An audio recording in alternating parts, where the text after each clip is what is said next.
In this firmware, we have added a new VPN standard, WireGuard VPN.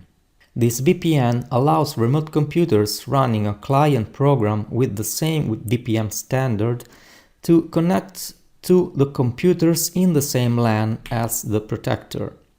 WireGuard VPN is based on certificate and asymmetric encryption algorithm with private and public key pairs. Remote computers connecting to the protector via this VPN are called peers, and the protector plays the role of the server.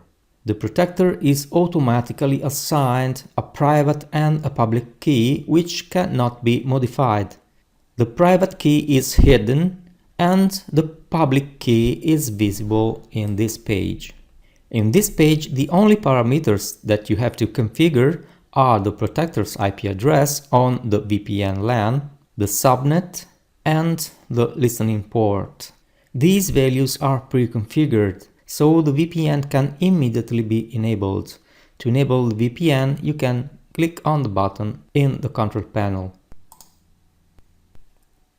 And here we are. Remember that if the protector is behind the router, you have to make sure that the listening port is forwarded from the public IP. For a client to be able to connect, it must be authorized. A WireGuard program must be installed on the client computer and it must be configured with the protector's public key.